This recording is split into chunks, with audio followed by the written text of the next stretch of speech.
The indie game Celeste released in 2018 and was met with critical acclaim and won awards for the way in which it illustrates anxiety. In this platformer, you play as Madeline and try to climb Mount Celeste by overcoming difficult levels. It seems common enough, but there is more to it. Madeline suffers from anxiety. This trait plays a major part in the story and gameplay of this adventure. From the main goal set by Madeline to climb Celeste Mountain in the hope that achieving this challenge will fix her, to the harsh difficulty of the game and the encouraging messages sent by the game developers.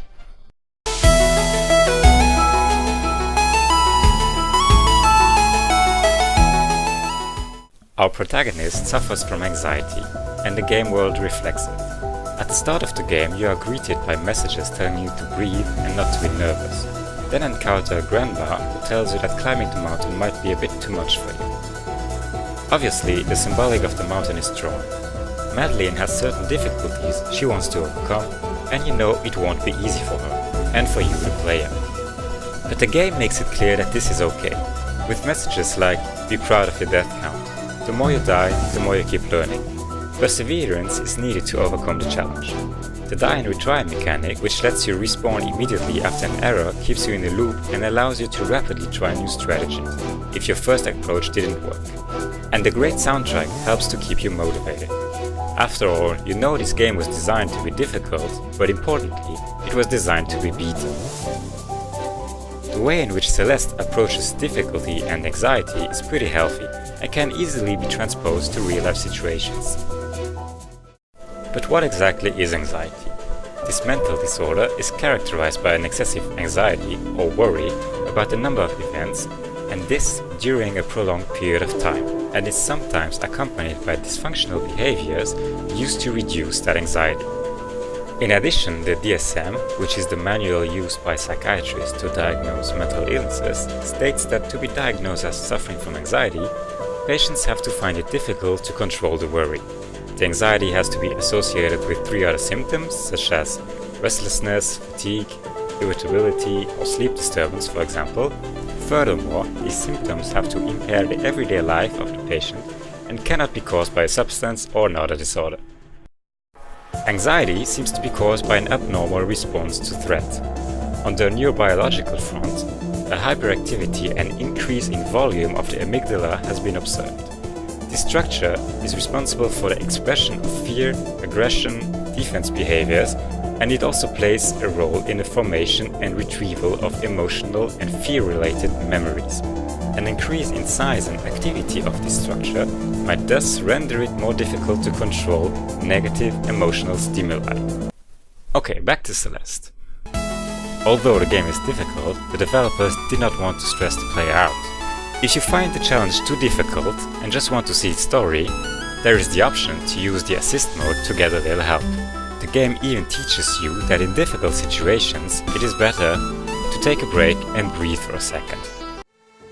At one point, Madeline suffers from a panic attack, and you help her to calm down by doing a breathing exercise, which is recommended in real life, by the way. It seems to be better to try and relax than to fight against it, as the game illustrates in the sequences confronting you too badly. The first time you encounter Madeline is when Madeline looks into a magic mirror reflecting her inner self. In later game sections you are then followed by a bad reflection and have to avoid it in order to advance. Apt symbolism again. Madeline is filled with negativity and tells you to abandon your climb and in a certain way to stop trying to beat the game, because it's too difficult for you.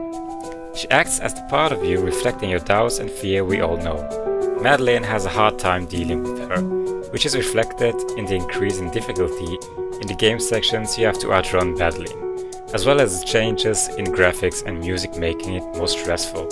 It is only later in the game that Madeline realizes that fighting her doesn't help and that she has to accept that part of her. Both characters then cooperate to beat the final levels of the game and achieving the climb of Mount Celeste. The other characters we meet throughout the game are also filled with symbolism.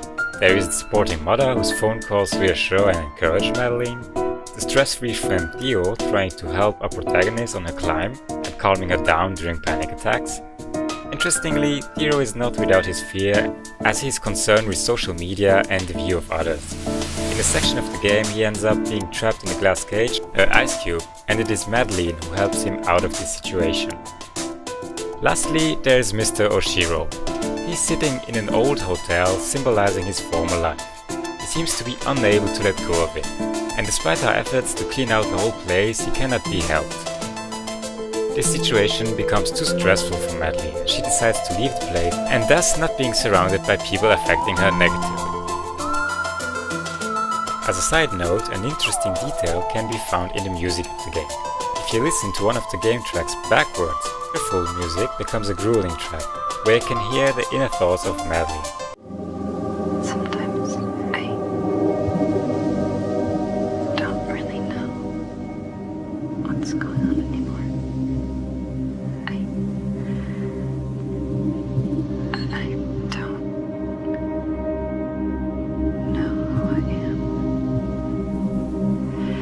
This is yet another example illustrating the care that went into making this game. In the end, Madeline reaches the summit of Mount Celeste with the help of babbling, but she is not magically fixed, although she achieved her goal. However, she learned to deal with her anxiety a bit better, and learns to live with it.